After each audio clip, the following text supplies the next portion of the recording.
Chapitre 17. 15. Belle comme une jeune mariée. 4 avril 1998. Très grande vision. Pour la première fois, et la seule, je vois la Jérusalem céleste dans son ensemble. Tout est en place, très net. Malheureusement, quand on est dans ce plan de conscience, il est très difficile de conserver en mémoire tous les détails. C'est une des raisons pour lesquelles je n'attache pas trop d'importance à l'immense quantité de détails que Jean donne de sa vision. Comment aurait-il pu tout conserver? Moi-même, j'ai pu constater comment l'imaginaire, les projections mentales, les suppositions, les a priori se jettent sur l'impulsion fondamentale de la vision.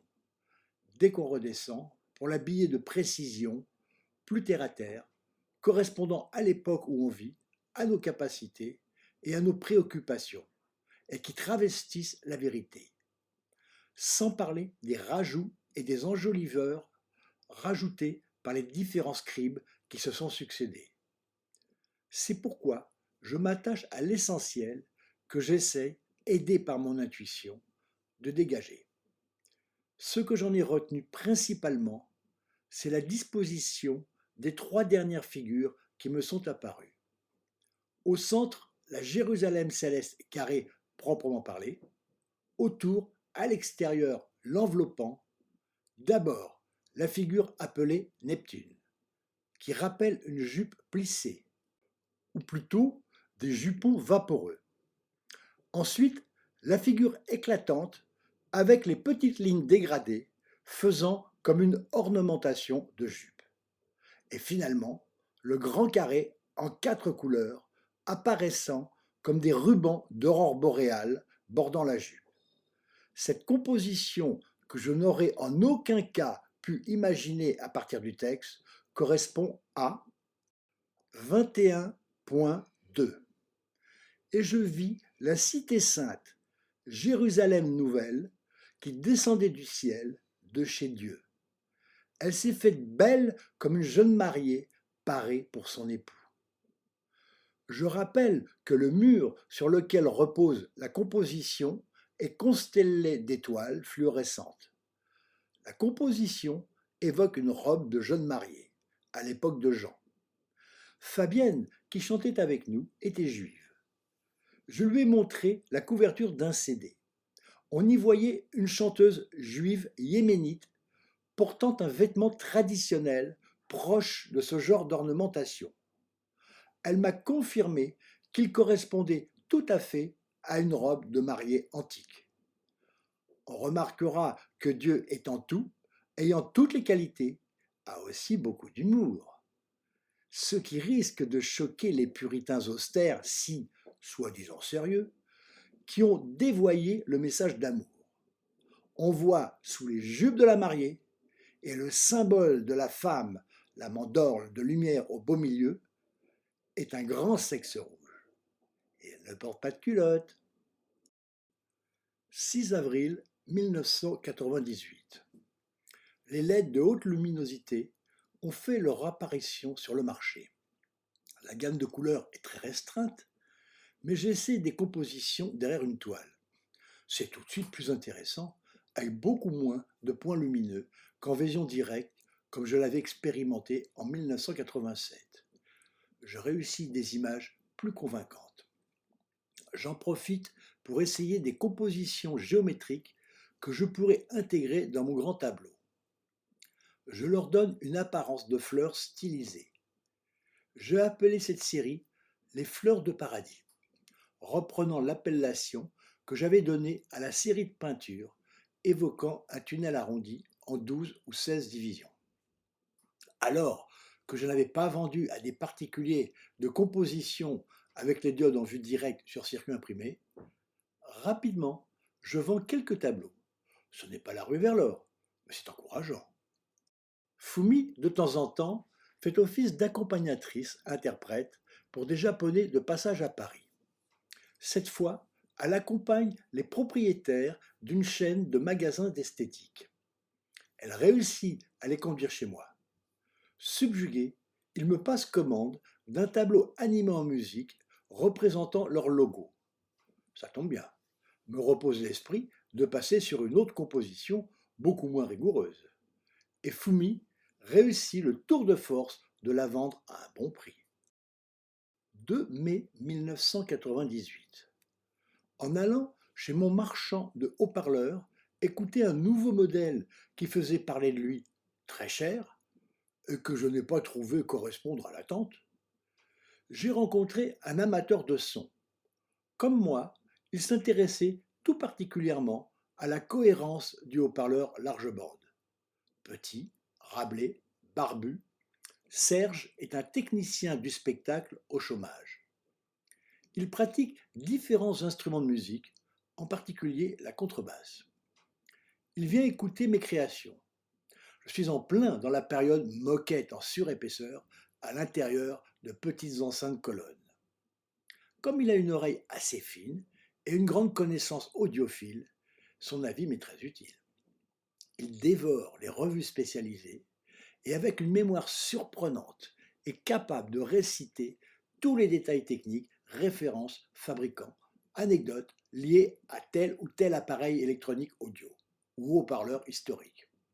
Cependant, étant autodidacte et manquant de base scientifique et technique, il a tendance à tout mélanger et prendre des vessies pour des lanternes.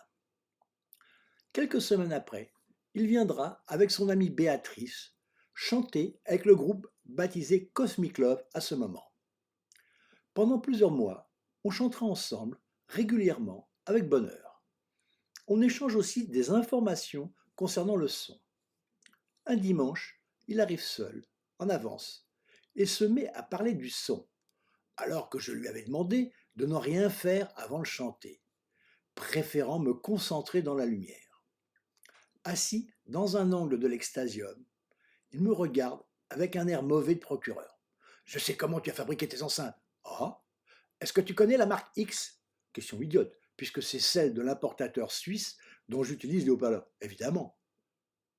Toujours sur le même ton, doucereux et inquiet sur elle, j'ai rencontré le représentant et il m'a montré les plans de l'enceinte que la société avait conçue pour aller avec leur haut-parleur.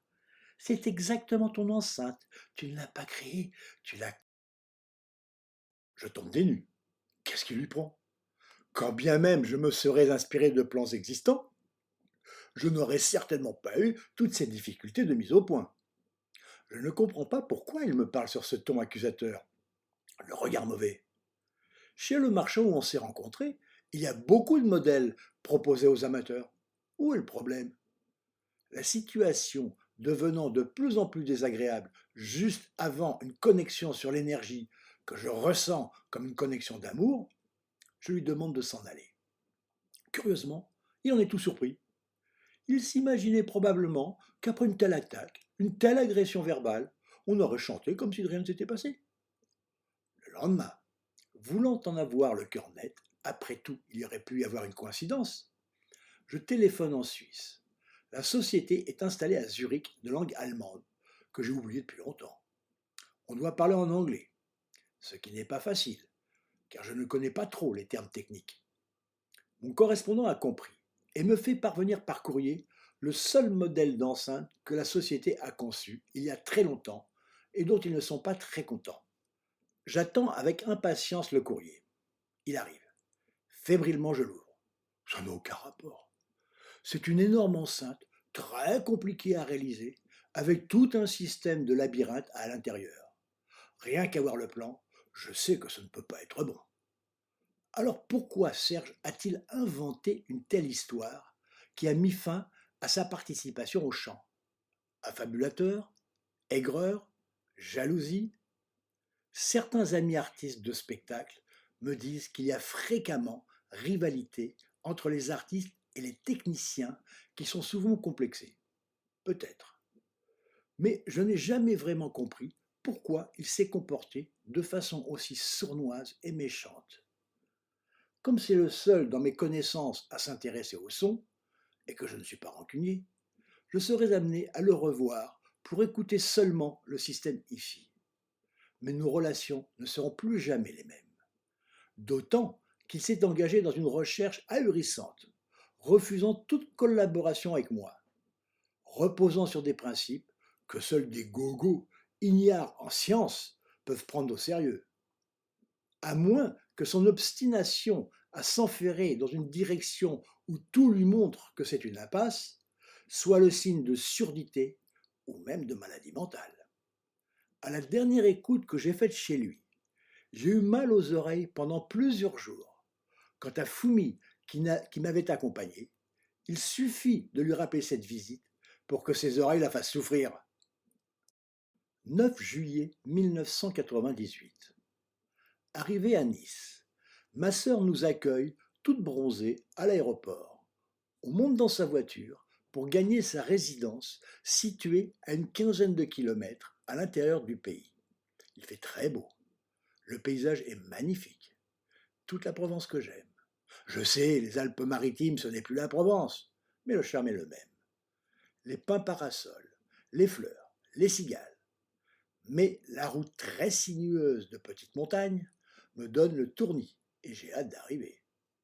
Encore un virage et on voit sa propriété de l'autre côté du vallon. Un ancien mât de Provence restauré par une artiste sculpteur splendide. Quelques virages encore, on arrive.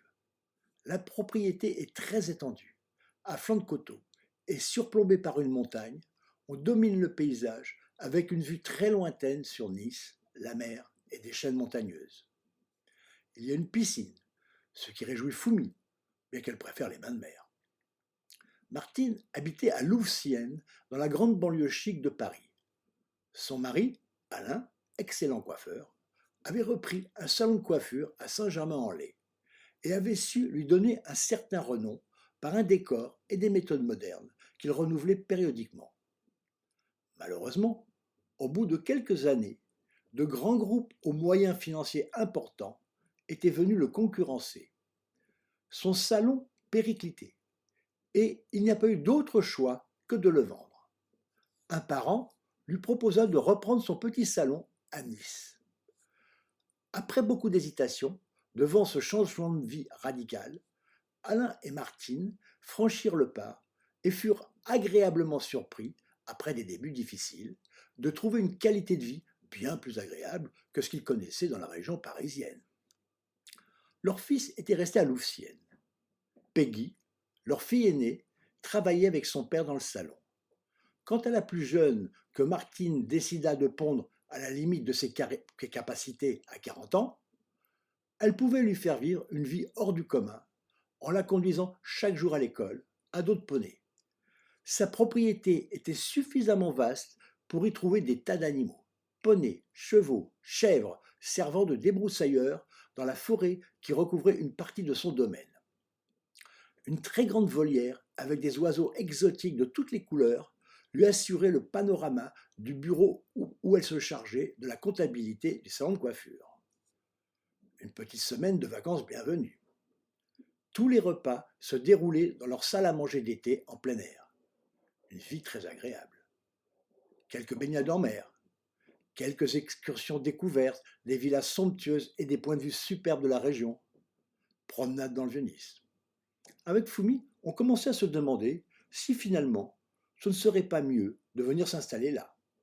Cependant, les virages trop fréquents sur la route et le fait d'être tributaire d'une voiture pour le moindre déplacement, le moindre achat, réfrénèrent cette envie. De toute façon, je n'avais pas encore les moyens. Ma recherche picturale se poursuit en essayant toujours de représenter les quatre vivants et le fond du ciel avec l'arc-en-ciel que je n'arrive toujours pas à saisir. Je me lance dans l'étude et la réalisation d'un petit tableau spectacle mélangeant les diodes et les lampes. J'irai jusqu'à monter tout en place, mais les moyens financiers n'arrivant pas, je ne peux pas faire réaliser l'électronique en basse tension dont j'ai besoin. Je l'abandonnerai, comme beaucoup d'autres que je trouvais dépassés à peine l'implantation des lampes réalisée, ou dont l'animation lumineuse, finalement, ne correspondait pas à mon attente. 16 juillet 1998. Direction Marne-la-Vallée, tout près de Disneyland, se dresse un chapiteau de cirque. Accompagné de Fumi, je vais voir les colporteurs, un spectacle de cirque inhabituel, avec funambules, jongleurs et trapézistes, mais surtout accompagné tout le long par une musique plus ou moins jazzy composée par Karl Schlosser, qui m'a invité. Il joue avec un groupe divers instruments, saxophone, ténor, flûte, clarinette et même accordéon. Karl s'est surpassé. Sa musique très variée et captivante est un aboutissement ou un tournant dans son œuvre musicale. On passe un moment très agréable. Je découvre que l'acoustique d'un chapiteau est excellente. Mes oreilles se régalent. Chapitre 17, 16, le premier homme. À midi, où je mange une côtelette de mouton, ce qui m'arrive très rarement, en contemplant l'os, j'ai d'un seul coup une explication du mystère d'Adam et Ève, premier homme et première femme, créés il y a 6000 ans d'après la Bible, contredisant les découvertes scientifiques qui font remonter nos ancêtres à plusieurs millions d'années. Parfois, j'ai des compréhensions de l'univers ou des textes sacrés qui m'arrivent dans une fulgurance qu'il faut ensuite développer avec beaucoup plus de temps. Je rappelle les points qui m'ont semblé essentiels du récit. Genèse. Dieu modela l'homme avec la glaise du sol. Dieu planta un jardin en Éden. Dieu fit pousser du sol toute espèce d'arbre. Dieu prit l'homme et l'établit dans le jardin d'Éden pour le cultiver et le garder. Mais de l'arbre de la connaissance du bien et du mal, tu ne mangeras pas, car le jour où tu en mangeras, tu deviendras passible de mort. Toutes les bêtes sauvages et tous les oiseaux du ciel, et les amena à l'homme pour voir comment celui-ci les appellerait. Il prit une de ses côtes et referma la chair à sa place. Dieu façonna une femme et l'amena à l'homme. Alors celui-ci s'écria, pour le coup, c'est l'os de mes os et la chair de ma chair. Ils entendirent le pas de Yahvé, Dieu, qui se promenait dans le jardin à la brise du jour. J'ai entendu ton pas dans le jardin, répondit l'homme. Tout d'abord, il est absolument invraisemblable et impossible d'entendre marcher Dieu, qui est pure conscience, lumière, énergie. Alors, qui peut être ce Dieu qui en plus a un nom, Yahvé ou Jéhovah? Et ces créations d'Éden sont très circonscrites à une région décrite dans le texte, probablement située au nord de la Mésopotamie. Pour en avoir une idée, il suffit de se rappeler un film sorti il y a longtemps, intitulé « Les dieux sont tombés sur la tête ». On y voyait une peuplade très primitive, au fin fond des forêts, sans aucun contact avec le reste du monde, qui recevait une bouteille vide de Coca-Cola tombée d'un petit avion. Ils se mettaient à l'adorer comme une idole envoyée par les dieux qui les survolaient dans leur appareil magique. Il y a eu beaucoup d'exemples de ce type dans l'histoire, quand une civilisation plus développée a rencontré une autre plus primitive. Une des raisons qui a permis à une poignée d'Espagnols de conquérir d'immenses empires est qu'ils ont été pris pour des dieux, annoncés par les prophéties.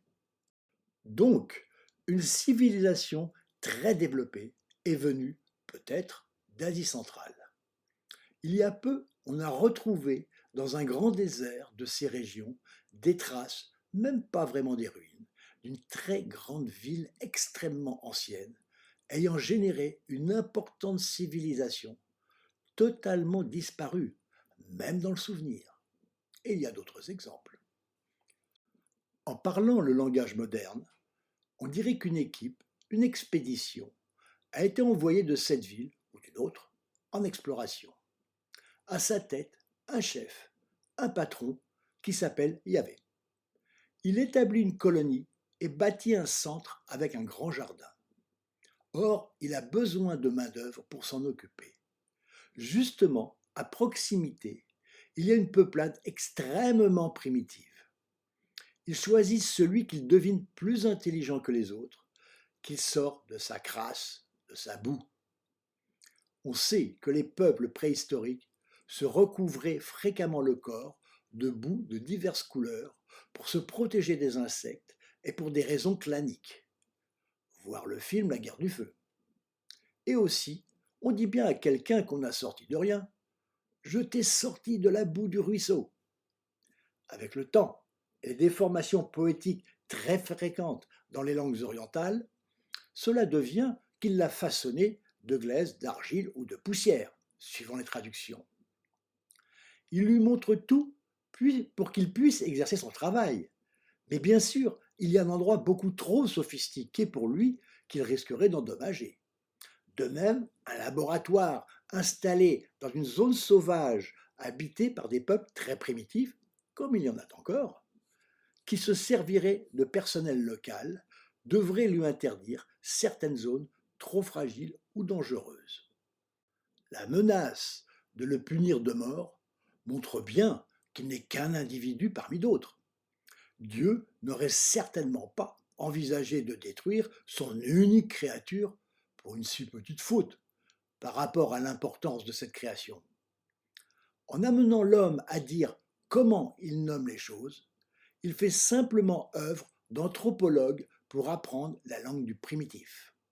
Quant à la côte, il lui a simplement donné une leçon de biologie et de sexualité. Il lui a appris à quoi servait la côte, entre guillemets, qu'il avait entre les jambes, par moments, et qui se contracte dans la chair quand elle n'est plus en action. En contemplant la petite côte de mouton ou d'agneau, le rapport avec un sexe masculin en érection est devenu évident, surtout avec une côte d'homme. Encore, au début du XIXe siècle, des explorateurs ont découvert en Polynésie des peuplades qui ne faisaient absolument pas le rapprochement entre l'acte sexuel et le fait d'avoir des enfants. Ils croyaient que ceci leur était envoyé par des esprits ou des dieux sans faire la relation avec la copulation. Beaucoup d'autres peuples ignoraient ce lien. C'est pour ça que sous le choc de cette révélation, ils réalisent que d'une certaine manière, il a engendré la femme que l'équipe de Yahvé a été chercher chez les autres primitifs, qu'elle est chair de sa chair, puisque c'est son sexe qui engendre d'autres humains. Le serpent. C'est curieux. Tout le monde a l'air de trouver normal qu'un serpent parle. Personne n'a l'air de s'interroger sur le fait que dans la Bible, c'est le seul animal qui parle. À ma connaissance, il n'y a que dans les contes de fées ou les histoires pour enfants en bas âge que les animaux parlent. Bien évidemment, il ne s'agit pas de l'animal. Voici comment ça m'est venu à l'esprit dans la fulgurance qui a accompagné ma côte d'agneau. Le personnage désigné sous ce terme était un lieutenant, un assistant, un adjoint du grand chef. Quand il a appris l'interdiction qui a été donnée à Adam de toucher ou de se servir d'un certain objet ou appareillage, il a dû penser que l'homme était assez intelligent pour pouvoir s'en servir. Il lui a laissé la bride sur le cou et proposé à Ève de l'inviter à faire un essai. Or, Adam a dû faire une erreur suffisamment grave pour qu'on le mette dehors. N'acceptant pas sa responsabilité, il l'a projeté sur ce salaud, ce chameau, ce chien, ce serpent. Ce n'était pas un animal, mais une injure. D'ailleurs, ce n'était peut-être même pas une faute, mais une incapacité à remplir correctement la tâche qu'on lui avait assignée qui avait motivé son renvoi. Car malgré la menace de mort, Yahvé le renvoie avec gentillesse. Yahvé Dieu fit à l'homme et à sa femme des tuniques de peau et les en vêtit.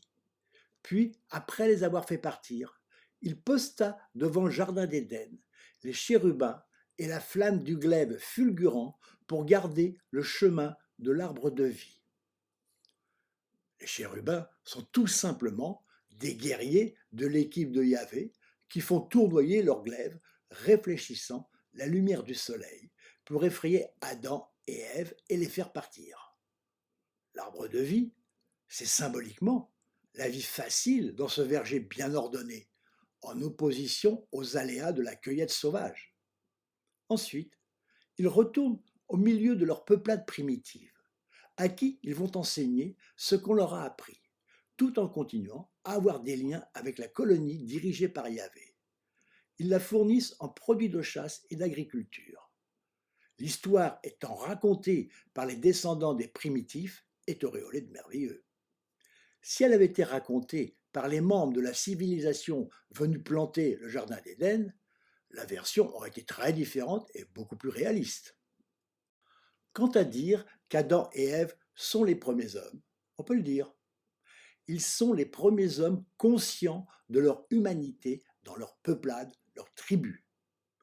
Autrefois, le nom des tribus, comme actuellement les Inuits, les Tchétchènes, les Ouïghours, etc., signifiait les hommes dans leur langue. Tous ceux qui n'appartenaient pas à leur clan, leur peuplade, n'étaient pas considérés comme des hommes. Voir la colonisation de l'Afrique et surtout l'esclavage justifié parce qu'on disait que les Noirs n'étaient pas des hommes, ou encore la conquête des Indes orientales et les interrogations qu'il y eut à Valladolid sur l'humanité des Indiens en Amérique. En résumé, Adam et Ève sont les premiers Hébreux et pas les premiers humains. Et tout ça m'est venu dans la tête en une fraction de seconde en regardant une côtelette d'agneau. 9 août 1998. Je vais passer quelques jours dans la Drôme. Le mari de Nadia a restauré magnifiquement une ancienne ferme en pierre située en pleine verdure dans une petite plaine entourée de montagnes. La vue est superbe. Pendant sa période de gloire comme mannequin photo, il a eu la sagesse d'investir ses gains dans cette maison. Il s'est donné beaucoup de mal pour un résultat très réussi. Je profite de la ravissante piscine, quelques jours de farniente, dans le calme et la verdure, avec un couple d'amis chaleureux. Après toutes mes expériences sur les amplis, j'étudie la possibilité d'en construire un moi-même à partir d'éléments en kit du commerce. Je conçois le boîtier, la disposition des éléments, l'architecture de l'ensemble.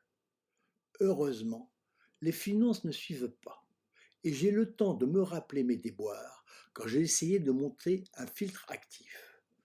J'abandonnerai l'idée, d'autant que j'en trouverai d'excellents tout faits à un prix inférieur à ce que ça m'aurait coûté, sans parler du temps, du travail et du risque que ça ne marche pas. Il me suffira d'y apporter quelques modifications concernant les vibrations, ne touchant pas à l'électronique. 30 septembre 1998. Soirée à l'Opéra Bastille. On va voir Madame Butterfly de Puccini. Fumi en rêvait depuis longtemps. En tant que japonaise, avec cette histoire romantique et tragique, et en tant que chanteuse. Elle avait pris des cours de chant et travaillé des airs de cet opéra. Je découvre la salle avec beaucoup d'intérêt. C'est une réussite architecturale, dans laquelle on voit bien. On est bien assis, beaucoup plus confortable que l'Opéra Garnier, où j'ai eu l'occasion de voir plusieurs opéras et des ballets. On y perd en faste, mais la qualité auditive est au rendez-vous. L'acoustique me plaît beaucoup. Les chanteurs et les musiciens sont excellents. Par contre, Fumi est très déçu de la mise en scène. Le conceptuel moderniste est passé par là, et les personnages sont affublés de costumes ridicules avec un décor vide d'intérêt censé évoquer le Japon. Début novembre, j'ai rencontré un audiophile dans un vernissage. Il m'a affirmé que retirer le film plastique qui recouvre les condensateurs dans l'électronique des amplificateurs améliorait le son. Rentré chez moi, je ne peux pas résister à la tentation. Un peu inquiet, un peu fébrile, j'ouvre la boîte et armé d'un cutter, je retire délicatement tous les films plastiques. Le son est réellement différent. Mais de là à dire que c'est meilleur, de toute façon, je n'aurai pas le loisir de pousser plus loin l'expérience. Flash! plus de son sur le canal de gauche. Ces films ont une fonction d'isolation protectrice. Un court-circuit s'est établi. Je n'ai plus qu'à porter l'appareil à réparer en urgence. Heureusement, au bout de ma rue, il y a un excellent dépanneur chinois. Il assure la réparation rapidement et à un prix très raisonnable. Il a dû changer un transistor. De retour à la maison, je m'empresse de l'installer et d'écouter. Je ne perçois aucune différence de son d'un canal à l'autre. Tant est que je retourne voir le dépanneur et lui demande: est-ce que vous avez bien pris un transistor du tout venant ordinaire? Il me répond affirmativement. Au moins cette expérience aura été positive. Les fabricants d'appareils ésotériques, pour justifier leur prix élevé, prétendent qu'il faut appairer minutieusement les transistors et que ça leur prend beaucoup de temps. Chapitre 17. L'attente du témoignage. 12 novembre 1998. Ma recherche picturale, sonore et d'animation lumineuse se poursuit activement. En particulier, j'apporte une modification importante dans l'expression du diamant céleste au centre du tableau. Jusque-là, je le représentais en volume plein, sans transparence. J'ai réfléchi que puisqu'on y voit un trône et un arc-en-ciel, on doit voir sa structure interne. Longtemps auparavant, j'avais acheté une double pyramide, un cristal de diamant en résine transparente. Je l'ai observé attentivement et j'ai dessiné la structure que je voyais par transparence et réflexions internes. Le diamant, représenté par un carré, la pointe en haut, en losange, on voit à l'intérieur un carré plus petit, horizontal, faisant comme une ouverture. Chacune de ces pointes est reliée aux pointes du grand carré par des triangles qui évoquent des ailes déployées. Plusieurs descriptions du livre de l'Apocalypse se trouvaient ainsi justifiées. 7.15 Celui qui siège sur le trône étendra sur eux sa tente. 15.5 Au ciel s'ouvrit le temple, la tente du témoignage. Comment un diamant peut-il être assimilé à une tente? Quand on a tracé l'horizon en son milieu qui donne l'impression d'une mer, d'un seul coup, par illusion optique, ce qu'on pouvait prendre pour un gigantesque diamant devient une structure immense qui peut tout à fait passer pour une tente telle qu'on les montait dans l'Antiquité. Elle se réfléchit en symétrique sur la mer transparente comme du cristal. Et d'autre part, j'hésitais. L'arc-en-ciel doit-il être à l'intérieur du diamant de tente ou au-dessus? Si on le place au-dessus ou derrière pour l'observateur, la structure du diamant passant sur le verre, on a bien 4.3 comme une vision d'émeraude. Je me suis demandé s'il n'y aurait pas dans la Bible d'autres visions qui auraient correspondu à celle-là, rajoutant des détails qui m'aideraient à la réalisation. J'en ai trouvé une dans le dernier livre de l'Ancien Testament, la vision d'Ézéchiel. Bien sûr, on pense qu'il a réellement vu ce qu'il décrit. Mais quand j'ai vu le carré de lumière en 1982 jaillir de mon tableau en pleine lumière, j'aurais pu croire qu'il avait une consistance réelle, alors que ce n'était qu'une vision interne. Il en est de même pour Ézéchiel. Ce qui me permet d'affirmer ceci. J'ai retrouvé dans ce texte beaucoup d'éléments et de précisions qui me font dire qu'il a vu la même chose que Jean, mais en partie seulement, et avec un autre spectacle au programme de cette entre guillemets télévision, c'est-à-dire un autre message généré par cette structure. Ceux qui pensent qu'il a vu un vaisseau extraterrestre se trompent totalement s'ils pensent à des humanoïdes matériels, mais ont raison si on admet que cette structure visuelle immatérielle peut conduire certains dans un autre monde et qu'elle provient d'une autre dimension. Ézéchiel 1.26. Au-dessus de la voûte qui était sur leur tête, il y avait quelque chose qui avait l'aspect d'une pierre de saphir en forme de trône. Dessus, tout en haut, un être ayant apparence humaine. On retrouve la description de Jean avec la précision que le trône, la boule, est bleu, ce qui confirme ma recherche. L'être a une apparence humaine. C'est cette croix que j'ai décrite. La voûte, la tente ou le diamant est bien devant. Ézéchiel 1.27. Et je vis quelque chose comme du feu près de lui, tout autour, depuis ce qui paraissait être ses reins et au-dessus, et depuis ce qui paraissait ses reins et au-dessous. C'est très exactement l'image qu'on voit quand les 7 flambeaux, c'est-à-dire les 7 diodes jaunes, sont allumés. Leurs faisceaux vont vers l'extérieur du tableau, mais elles rayonnent vers le centre une lumière qui fait cet effet. Ézéchiel 1.27. Je vis comme du feu et une lueur tout autour. L'aspect de cette lueur tout autour était comme l'aspect de l'arc qui apparaît dans les nuages les jours de pluie. Autour de cette croix évoquant un personnage, j'ai rajouté en numérique longtemps après une bordure de flammes animées qui complète cette description, ce que je ne pouvais pas faire avec seulement de la peinture. Ézéchiel 1.27, c'était quelque chose qui ressemblait à la gloire de Dieu. En surimpression sur l'arc-en-ciel, il y a un des cercles phosphorescents qui reste à la fin d'une séance dans l'extasium et qui correspond à une des visions les plus fréquentes. On retrouve les 4 vivants décrits différemment. Ézéchiel 1.5. Au centre, je discernais quelque chose qui ressemblait à 4 animaux, dont voici l'aspect. Ils avaient une forme humaine. Ils avaient chacun 4 faces et chacun 4 ailes.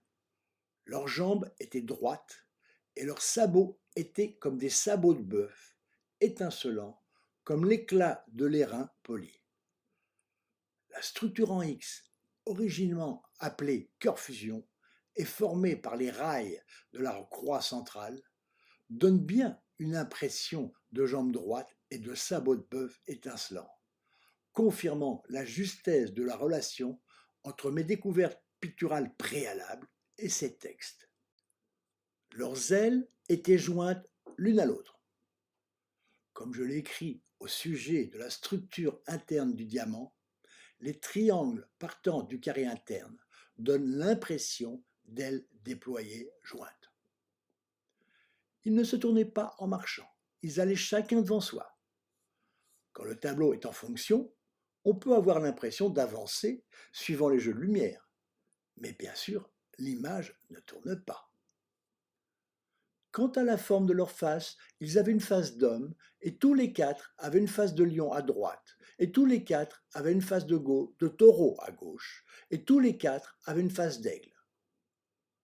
On remarque que c'est la même description que pour les 4 vivants, sauf que chaque personnage a les 4 faces symboliques, ce qui n'est pas très vraisemblable. Or, il arrive que dans les visions, ou du moins dans le souvenir qu'on en garde, les images se dédoublent, se multiplient. Est-ce la raison? Ou le fait que cette vision a eu lieu plusieurs siècles auparavant et que le symbolisme a évolué? D'autre part, il est précisé que la face de lion est à droite et celle du taureau à gauche, ce qui correspond à la disposition des couleurs de la grande vision carrée, rappelant des aurores boréales divisées en 4 angles, bleu, rouge, vert et jaune, que j'avais eues et disposées à l'extérieur de la composition, et dont je m'étais servi pour disposer les 4 vivants. Ézéchiel 1.15. Et voici qu'il y avait une roue à terre à côté des animaux aux quatre faces. L'aspect de ces roues avait l'éclat de la chrysolite. Toutes les quatre avaient même forme. C'était comme si une roue se trouvait au milieu de l'autre. Leur circonférence était de grande taille, pleine de reflets tout autour. En lisant cette description, on croirait celle d'effets de lumière dans le grand tableau de roues rayonnantes, tournant l'une dans l'autre, tantôt dans un sens, tantôt dans l'autre, tantôt contrariées. Sauf que pour l'instant, je n'ai pu en réaliser que deux. Leur couleur, trouvée bien avant cette lecture, est bien une sorte de vert comme la chrysolite. Quand les deux roues apparaissent en même temps, je ressens quelque chose de particulièrement intense. Dans la prochaine composition en lumière que j'espère pouvoir réaliser totalement en LED, prenant moins de place que les petites lampes, il y aura bien quatre roues.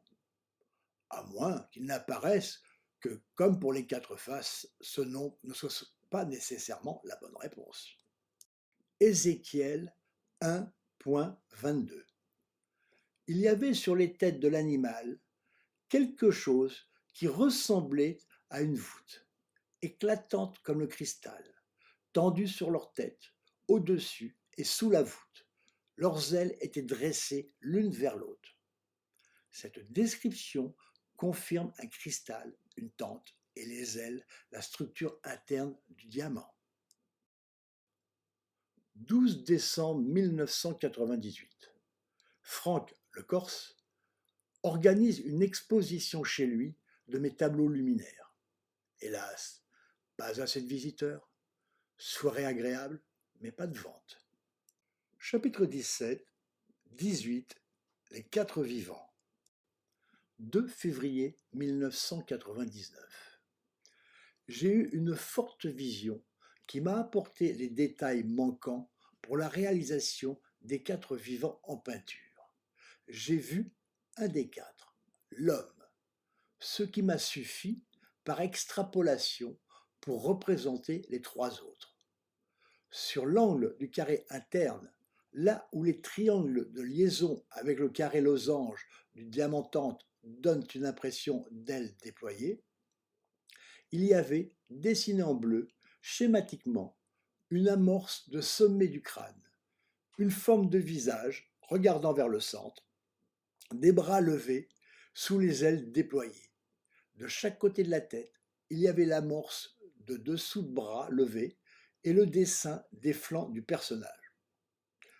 Une forme colorée en bleu, sous le menton, formait le volume du torse. Les triangles accolés au carré horizontal évoquaient une deuxième paire d'ailes rabattues sur le corps. Les quatre personnages sont identiques, chacun avec sa couleur associée et la tête recouverte d'une coiffe, comme les Indiens d'Amérique, évoquant le taureau, le lion et l'aigle. Sans cette vision, j'aurais pu chercher encore longtemps. 4 février 1999. Une autre vision. Cette fois, c'est le grand carré qui ceinture la porte dans le ciel, quand elle se transforme en assise fluorescente des remparts de la Jérusalem céleste. Il est constitué de 12 carrés sur chaque bord, soit 44 au total. Chacun est comme l'amorce d'une pyramide vue du dessus, ou d'une pointe de diamant. La couleur est vaguement jaunâtre, dorée. Cependant, il ne faut pas que je me fie trop aux couleurs de la vision.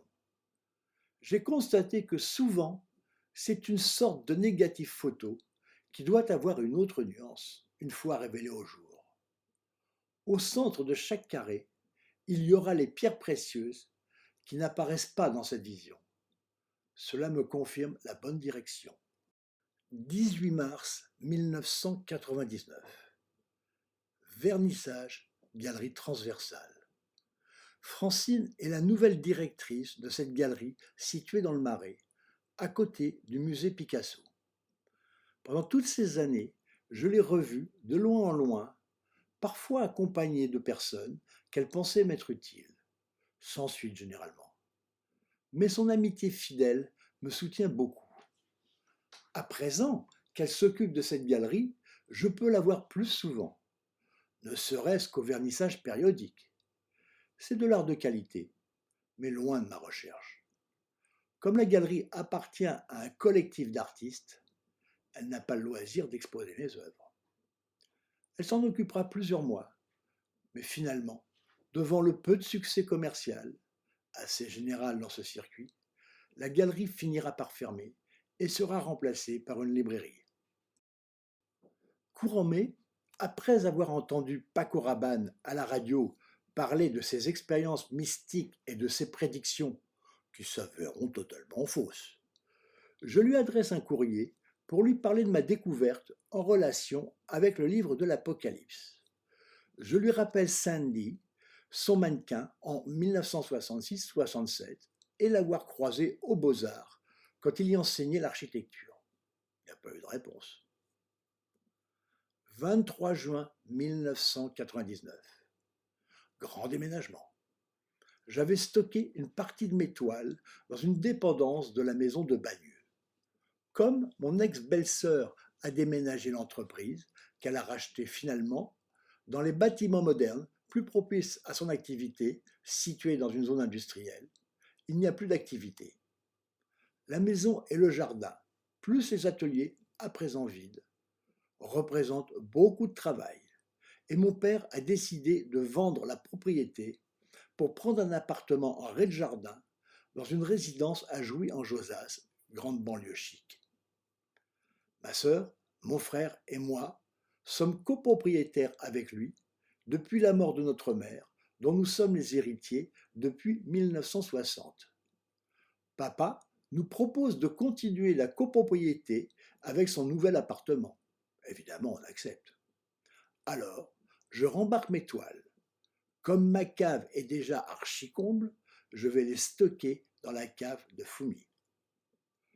Chapitre 17, 19. Le rempart.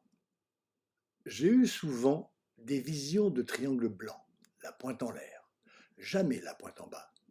Cette fois, c'est beaucoup plus intense.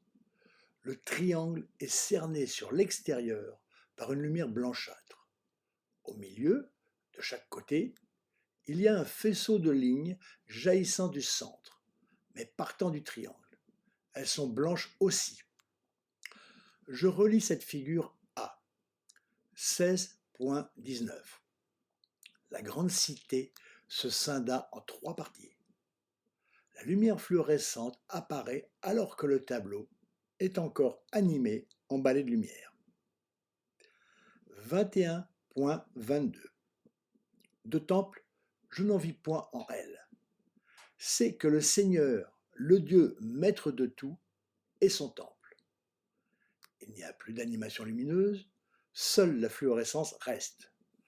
Le symbole du triangle est bien connu pour symboliser Dieu. J'ai trouvé comment représenter les 24 vieillards par une construction purement géométrique. Sur chaque trône, on dessine une étoile à 6 branches, dite de David. Elles sont toutes orientées vers le centre. La base du triangle, pointant vers le centre, détermine la base du trône. L'horizontale de l'intersection des 2 triangles forme les genoux. La base du petit triangle vers le centre, formée par l'intersection du triangle tourné vers l'extérieur, forme les épaules. Dans ce petit triangle, un cercle inscrit forme le visage. La couronne sera rajoutée tout à la fin du tableau en paillettes dorées. 21.12. Elle est munie d'un rempart de grande hauteur, pourvu de 12 portes, près desquelles il y a 12 anges. Le rempart de la ville est le bord intérieur en fluo de la porte dans le ciel. L'illusion d'optique générée par les lignes partant des carrés extérieurs vers le centre donne l'impression de grande hauteur.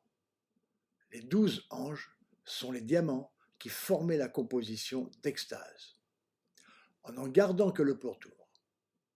J'ai déjà expliqué Comment une forme si abstraite peut être prise pour un ange selon l'éclairage, la focalisation et le sens qui lui est injecté?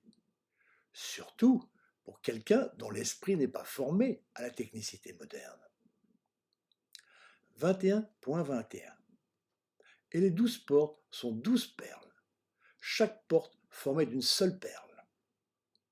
Les 12 perles correspondent à une composition que j'avais peinte vers 1982, à l'époque de l'Esprit des Nations, sauf que j'en avais placé 16. 23 juillet 1999. Zoran vient me voir accompagné d'un Suédois.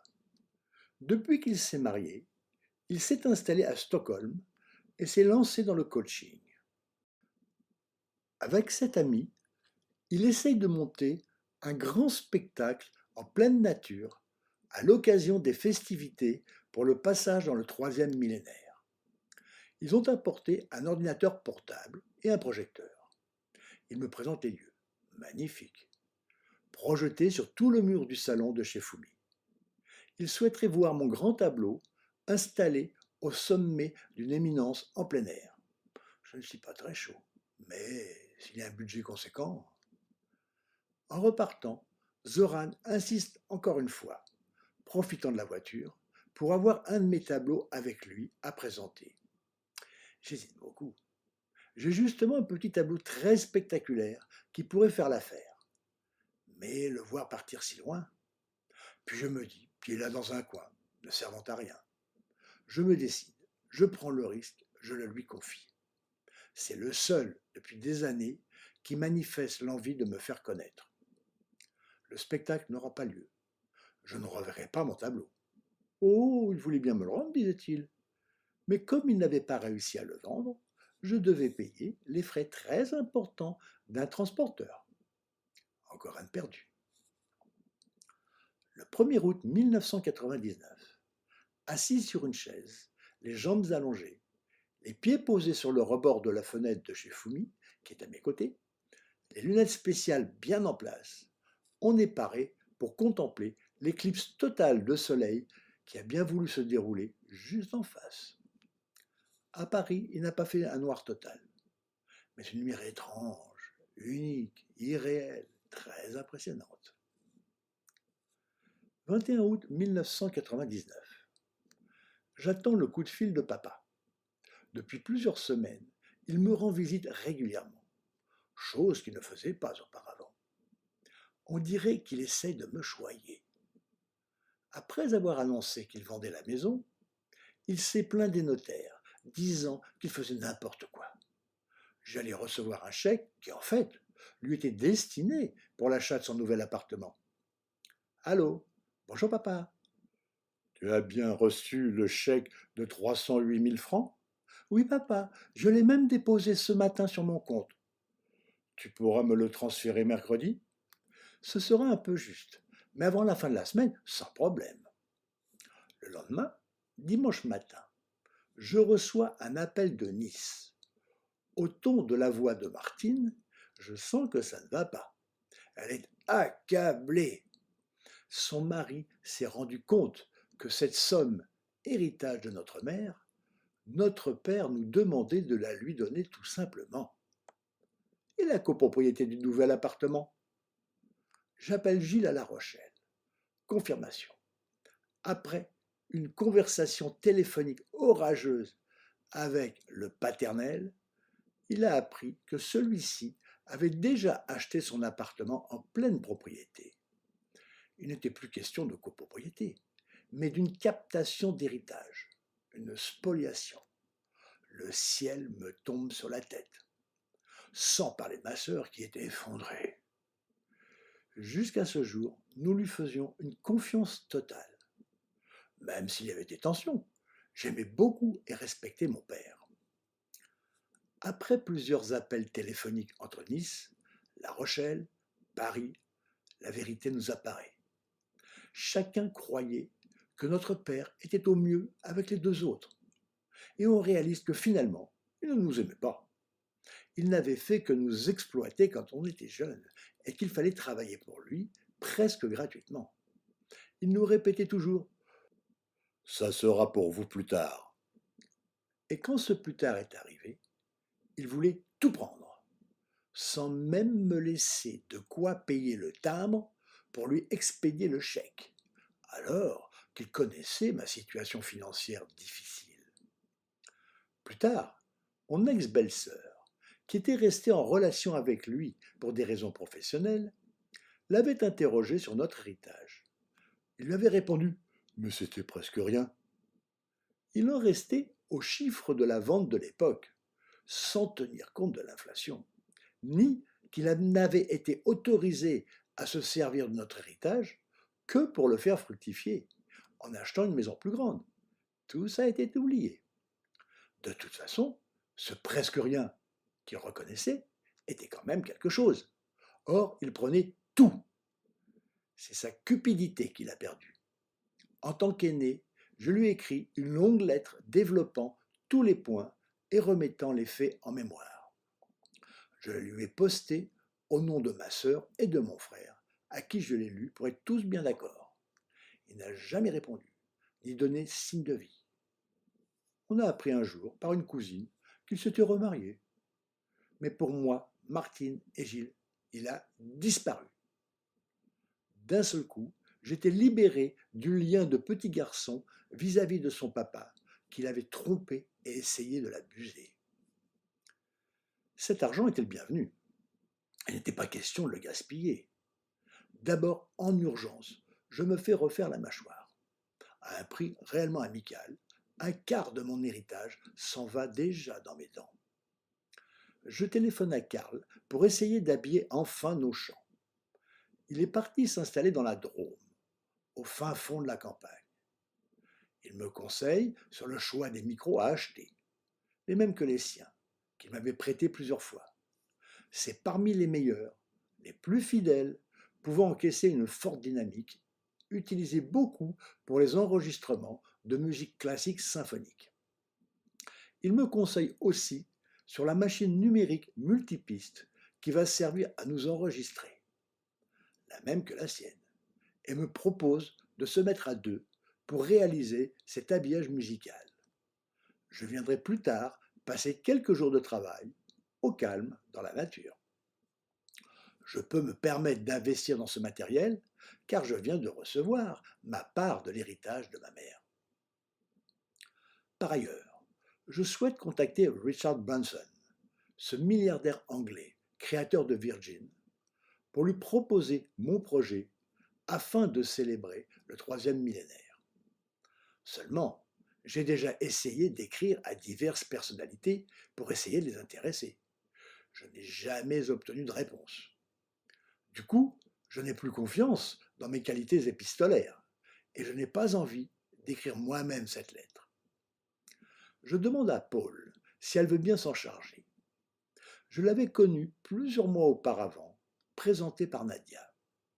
Elle habite une villa particulière sur les pentes de Montmartre. Divorcée, elle élève seule son gamin d'une dizaine d'années. Elle est au chômage d'un travail de responsabilité dans la communication. On a sympathisé et développé des relations uniquement amicales. Elle avait accepté d'écrire cette lettre gratuitement. Mais comme je me retrouve avec une somme dont je n'avais jamais disposé auparavant, je lui propose de la rétribuer pour son travail. 12 septembre 1999. Ça y est, la lettre est prête. Je me rends à Montmartre et la lis. Je la trouve un peu trop littéraire et pas assez explicative. Mais après tout, c'est elle la spécialiste en communication. Mais quand elle veut me faire croire qu'elle a passé 10 jours complets à la rédiger, j'ai un net recul. Surtout quand elle me réclame 4000 francs. Gloup, je ne m'attendais pas à une somme si importante. C'est plus que mon allocation mensuelle du RMI. Je respire un bon coup et lui dis « C'est très bien écrit, mais ce n'est pas de littérature dont j'ai besoin. Ce qu'il me faut, c'est un résultat concret. Voilà, je te donne 2000 francs maintenant. » Entre parenthèses, c'est ce que j'avais estimé comme un maximum pour ce travail et que j'avais sur moi. Si j'obtiens un rendez-vous, quel que soit le résultat, je te donnerai le restant. Richard Branson m'a répondu. Un des rares à le faire. Une lettre signée de sa main. Malheureusement, croulant sous les propositions, il ne pouvait pas donner suite à mon projet. Je vais voir Paul et lui montre la lettre. Pas de rendez-vous, pas de deuxième versement. Elle ne m'a plus jamais parlé. C'étaient des effets négatifs de l'argent que je découvrais. D'autres rapaces, à qui j'avais eu le tort de parler de ma bonne fortune, ont essayé de m'en soutirer une part. Pourtant, ça n'était vraiment pas beaucoup. En faisant mes essais de moquette sur les murs, j'avais découvert un matériau qui me paraissait intéressant pour tester l'acoustique de la pièce. L'aiguilleté. C'est un matériau composé de fibres compactées, très denses, qu'on utilise sur les sols à fort passage pour ses qualités de résistance. En plus, il y a une gamme très riche de motifs et de coloris très beaux, bien qu'un peu sombres. Je vais en chercher un rouleau que je ramène sur mon dos en prenant le métro. C'est lourd. Les premiers essais, appliqués par petits panneaux, semblent concluants. C'est le début de nombreux voyages pour chercher des coloris différents que je colle sur les murs en composition tramée au fur et à mesure d'une écoute qui me semble prometteuse. Ça a l'air vraiment bien. Seulement une seule épaisseur ne suffit pas. Et je commence à en rajouter en dégradé de panneaux plus petits, laissant apparaître les premières couches, formant des reliefs légers, plats, avec une composition qui change à chaque couche superposée. C'est de plus en plus beau. Je continue même sur le sol, qui prend des reliefs où on a tendance à se tordre les chevilles. Il y en a même sur les meubles. Je me suis cassé le dos à transporter ces rouleaux, les découper et les coller au plafond, perché sur mon escabeau. Au bout d'un certain temps, je finis enfin par réaliser que non seulement le son est étouffé, mais qu'en plus, il laisse une gêne persistante dans l'oreille, une sorte d'échauffement permanent provoqué par les fibres. Je vais devoir encore tout retirer, avec déjà en tête une autre solution. Faire, défaire, refaire. 16 septembre 1999. Une petite semaine de vacances à Nice, chez ma sœur, avec Foumi. On retrouve avec plaisir le vieux Nice, les paysages enchanteurs, les baignades en mer. Martine est très affectée de cette rupture avec notre père. On ressasse le passé. J'essaie de la remonter. Elle y arrivera à la longue. 16 octobre 1999. Je me lance. J'achète l'enregistreur numérique Roland VS 1680. Surpris, je découvre un énorme mode d'emploi. Je m'efforce de tout lire, mais ça n'est pas mon univers mental, et j'ai beaucoup de mal à m'y faire. La première semaine, je suis largué au point que j'envisage d'abandonner et de le rendre au marchand. Oui, mais si je fais ça, il n'y aura plus de possibilité d'enregistrer Ioénergie, nom du groupe retenu à cette période. Je persiste, aidé par Karl, qui passe à Paris et me montre les points essentiels. Ça va, je suis lancé à présent. Début novembre, je reçois les micros. On va pouvoir travailler. 27 novembre 1999. J'ai pris le TGV jusqu'à Valence. Karl est là. La route est belle de son camion. Il fait beau. On s'arrête dans un petit restaurant sous une tonnelle. Je suis très content de pouvoir l'inviter. Il y a si longtemps qu'il ne m'a pas été possible d'inviter qui que ce soit, y compris moi-même. On repart. Après Crest, on suit une longue petite route. Ça monte. Tout petit village. Il fait froid. Tout est recouvert de neige. On laisse la voiture et continue plusieurs centaines de mètres dans la neige. Ça y est, on est arrivé. Une bergerie rénovée et transformée en atelier d'artiste par son père, artiste peintre hyper réaliste, à succès. La nature tout autour et une vue dégagée très loin. Sur une trentaine de kilomètres, on ne voit que de la verdure et des montagnes dans le lointain vers l'ouest. Je suis reçu très chaleureusement par sa compagne. Pour aider Karl dans son travail, je lui ai apporté une petite paire d'enceintes de ma conception. Et j'avais financé l'achat d'un graveur de CD, alors assez coûteux. Il me fait écouter ce qu'il a déjà réalisé. C'est pas mal. Mais quand je commence à lui dire en souplesse qu'ici ou là, je ressens tel ou tel son, ça ne lui plaît pas du tout. Je suis venu pour collaborer avec lui, comme il me l'avait proposé, et pas pour écouter simplement ce qu'il fait. Très vite, le ton monte. On n'est pas loin d'en venir aux mains. Je ne le reconnais plus. Depuis notre rencontre en 1984, je le considère comme un petit frère. Il ne se comporte pas comme d'habitude. Nerveux, agité. J'ai l'impression qu'il boit beaucoup trop. Je suis redescendu du studio d'enregistrement, parler avec son ami. Quand on l'entend jurer et pester, par inadvertance, il a effacé tout le travail des 10 derniers jours.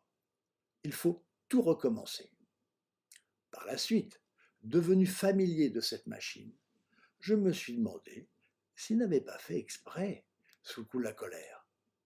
On se couche. Je suis déçu. Au milieu de la nuit, besoin naturel, je suis obligé d'aller pisser dehors en plein vent dans un froid glacial. Spectacle grandiose. La nuit est noire, une immensité fourmillante d'étoiles, comme je ne le vois jamais à Paris. Il n'y a pas une seule lumière artificielle.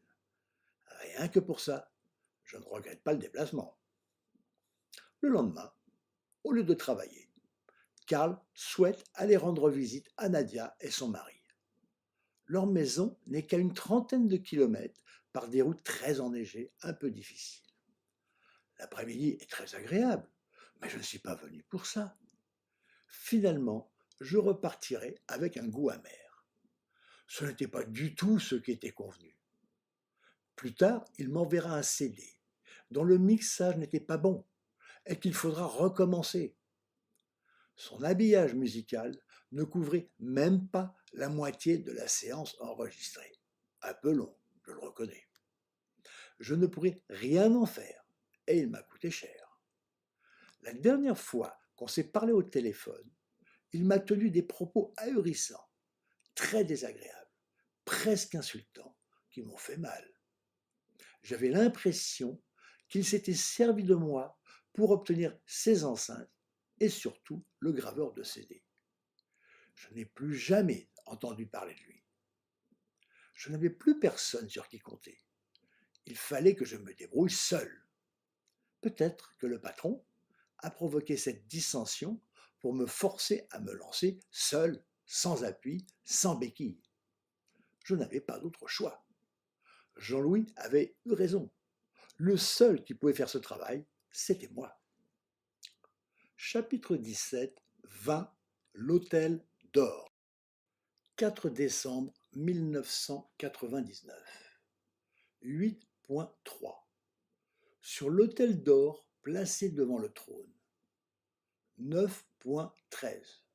Alors, j'entendis une voix venant des 4 cornes de l'Hôtel d'Or placé devant Dieu.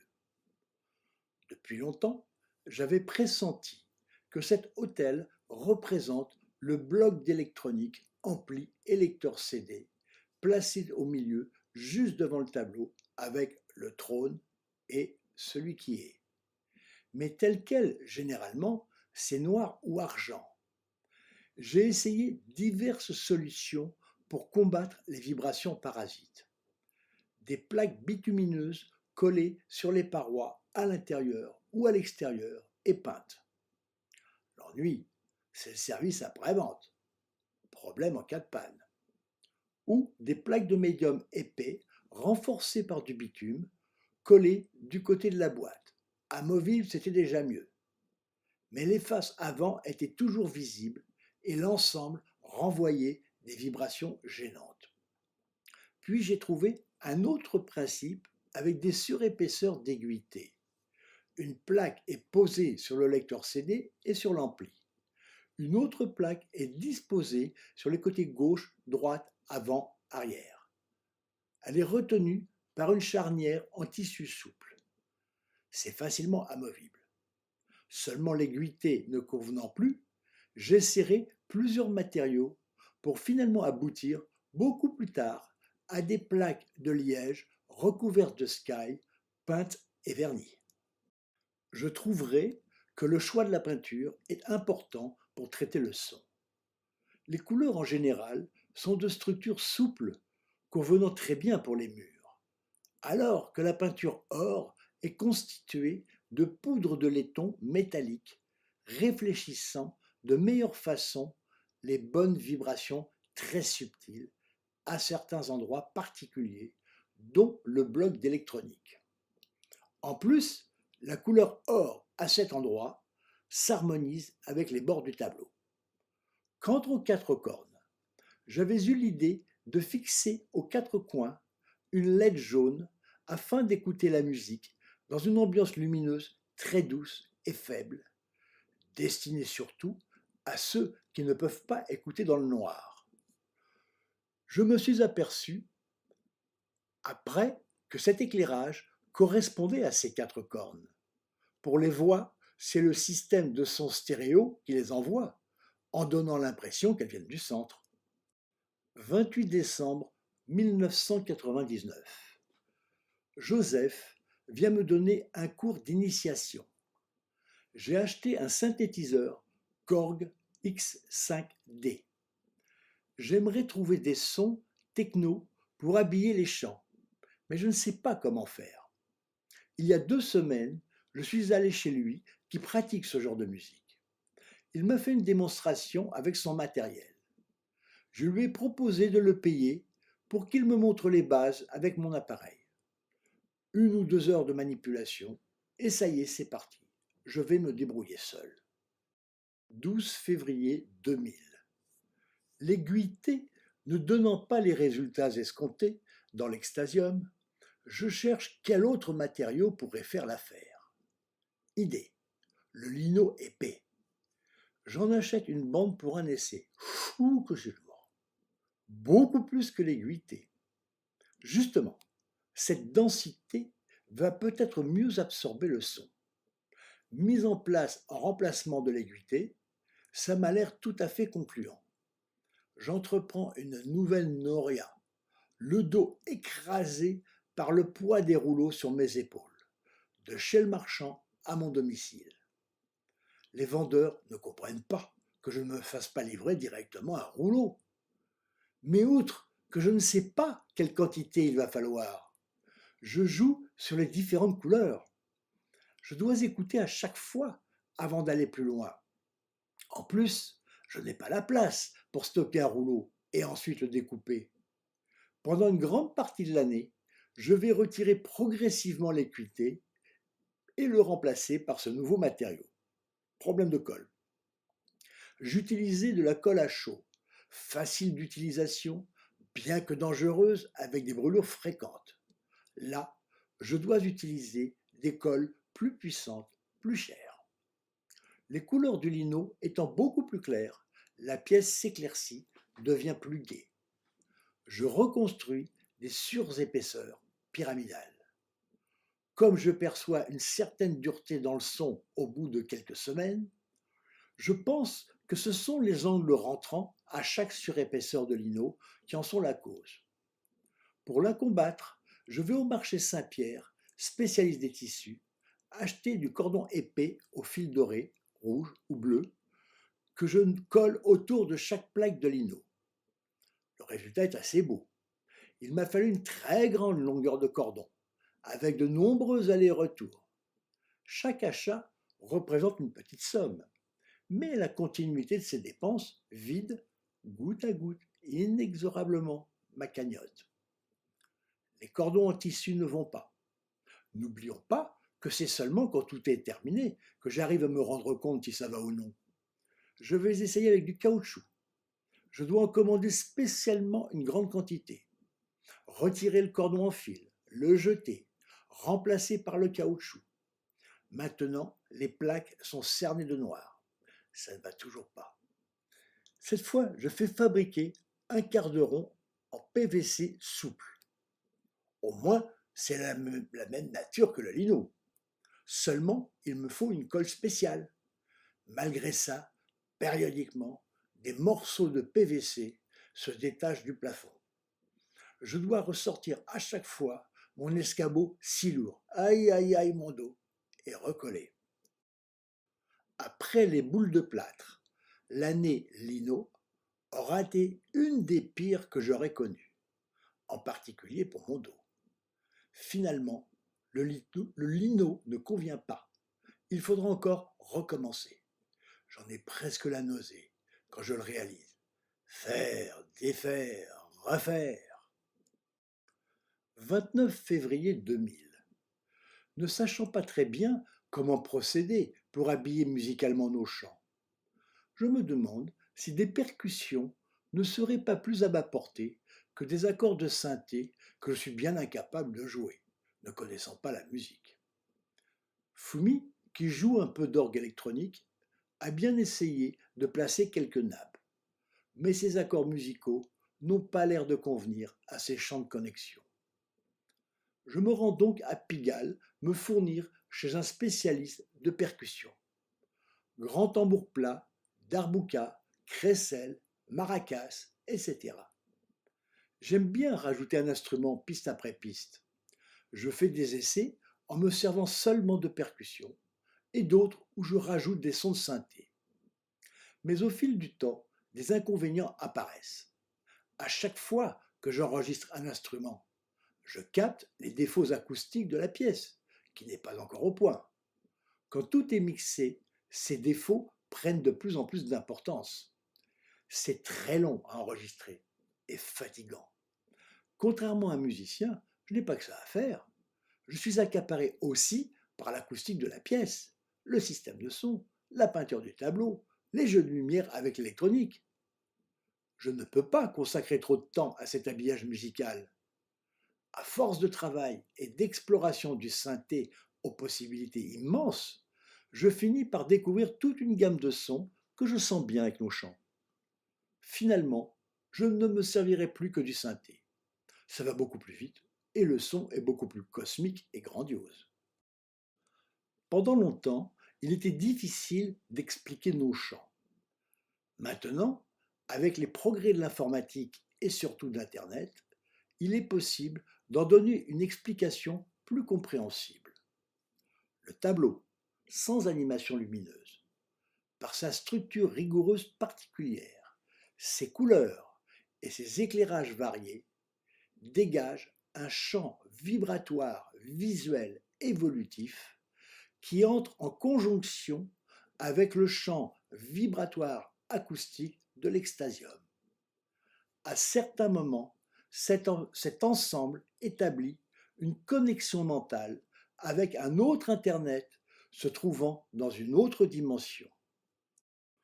Plus je réussirai à affiner la qualité du son et la précision des formes et des couleurs en relation avec le livre de l'Apocalypse, plus la connexion sera facile.